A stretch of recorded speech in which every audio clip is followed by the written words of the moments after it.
ಮುಖ್ಯಮಂತ್ರಿ ಸೀಟ್ ಸಿಗುವವರೆಗೂ ಕೂಡ ಸನ್ಮಾನ್ಯ ಡಿ ಕೆ ಶಿವಕುಮಾರ್ ಅವರು ಅಷ್ಟು ಸುಲಭವಾಗಿ ಅವರು ಬಿಡೋ ಪ್ರಶ್ನೆ ಇಲ್ಲ ಅಂತೇಳಿ.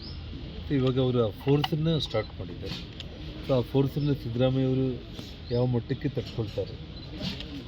ಸೊ ತಿರ್ಗಾ ಆ ಫೋರ್ಸು ಡಿ ಕೆ ಶಿವಕುಮಾರ್ ಮೇಲೇ ಬಿದ್ದು ಸಿದ್ದರಾಮಯ್ಯ ಅವರು ಮುಂದೆ ಬರೀತಾರೆ, ಅಥವಾ ಈ ಫೋರ್ಸ್ ಇನ್ನೂ ಯಾವ ಪ್ರಮಾಣದಲ್ಲಿ ದಿನೇ ದಿನೇ ಅವರು ಇದನ್ನು ಉಪಯೋಗಿಸ್ತಾರೆ ಅನ್ನೋಂಥದ್ದನ್ನು ನಾನು ಈ ಹಿಂದೆಯಿಂದ ಕೂಡ ಹೇಳ್ತಾ ಬರ್ತಾಯಿದ್ದೀನಿ. ನಾನು ಸರ್ಕಾರದ ಒಂದು ರೀತಿಯಲ್ಲಿ ಹೇಳಬೇಕಂದ್ರೆ ಆಡಳಿತ ಅನ್ನೋದು ವಿಧಾನಸೌಧದಲ್ಲಿ ಸಂಪೂರ್ಣವಾಗಿ ಯಾವುದೇ ಅಧಿಕಾರಿಗಳು ಯಾವ ಫೈಲ್ ಮುಟ್ಟಬೇಕನ್ನೋದನ್ನ ಹೆದರ್ತಾ ಇದ್ದಾರೆ.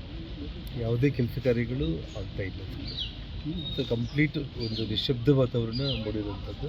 ಕೇವಲ ಅವರು ಪಕ್ಷದಲ್ಲಿ ಆ ಮುಖ್ಯಮಂತ್ರಿ ಸೀಟ್ಗಾಗಿ ಅವರು ಏನು ಗೊಂದಲಗಳು ಸೃಷ್ಟಿಯಾಗ್ತಾ ಇದೆ, ಅದರಿಂದನೇ ಇವತ್ತು ಸಂಪೂರ್ಣ ಆಡಳಿತನೇ ಕುಸಿದೋಗಿರುತ್ತೆ. ಬದಲಾವಣೆ ಆಗತ್ತಂತ ನಾನೇ ಒಂದು ಮಾತನ್ನು ಹೇಳಿದ್ದೀನಿ. ನೀವು ಕಂಪ್ಲೀಟ್ಲಿ ಸೀಟು ಸಿಗುವವರೆಗೂ ಕೂಡ, ಮುಖ್ಯಮಂತ್ರಿ ಸೀಟ್ ಸಿಗೋವರೆಗೂ ಕೂಡ ಡಿ ಕೆ ಶಿವಕುಮಾರ್ ಅವರು ಇನ್ನು ನೀವು ದಿನ ದಿನ ನೋಡ್ತಾ ಬರ್ತೀರಿ. ಅವರು ಹೀಟು ಯಾವ ಪ್ರಮಾಣಕ್ಕೆ ಇರಿಸ್ತಾರೆ ಅಂತಂದರೆ ಅದನ್ನು ಸಿದ್ದರಾಮಯ್ಯ ಅವರು ಯಾವ ಮಟ್ಟಕ್ಕೆ ತಡ್ಕೊಳ್ತಾರೋ ಇಲ್ಲೋ ಅನ್ನೋದನ್ನು ನಾವೆಲ್ಲರೂ ಕೂಡ ನಿಮ್ಮ ಟಿ ವಿಗಳ ಮೂಲಕನೇ ನಾವು ಕೂಡ ಸಂಡೂರು ಬೈ ಎಲೆಕ್ಷನ್ ನಿಂತನೂ ನೀವು ಒಂದು ಮಾತು ಹೇಳ್ತಿದ್ರಿ. ಕ್ಲಿಯರಾಗಿ ಹೇಳಿದ್ದೀನಿ ನಾನು. ಯಾಕೆಂದರೆ ಇವಾಗ ನೋಡಿ, ಮೊನ್ನೆ ಡಿ ಕೆ ಶಿವಕುಮಾರ್ ಅವರೇ ಮಾಧ್ಯಮಗಳಲ್ಲಿ ತುಂಬ ಸ್ಪಷ್ಟವಾಗಿ ಹೇಳಿದ್ದಾರೆ, ನಮ್ಮಿಬ್ಬರ ನಡುವೆ ಒಪ್ಪಂದ ಆಗಿದೆ ಅಧಿಕಾರ ಹಸ್ತಾಂತರ ಆಗುವಂಥ ಒಂದು ವಿಚಾರದಲ್ಲಿ. ಇದಕ್ಕೆ ಮಾಧ್ಯಮದವರಾಗಲಿ ಅಥವಾ ಶಾಸಕರು ಯಾರೂ ಕೂಡ ತಲೆ ಕೆಡಿಸ್ಕೊಳ್ಳೋ ಅವಶ್ಯಕತೆ ಇಲ್ಲ.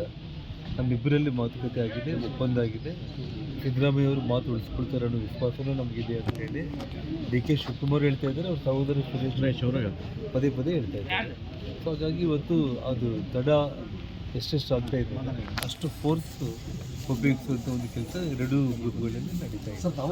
ನಾವು ಎಲ್ಲರೂ ಕೂಡ ಪ್ರೇಕ್ಷಕರಾಗಿ ಟಿ ವಿಗಳ ಮುಂದೆನೇ ನಿಮ್ಮ ಮುಂದೆ ನೀವೇನು ತೋರಿಸ್ತಾರೆ ಅದನ್ನು ನಾವು ನೋಡ್ತೀವಿ.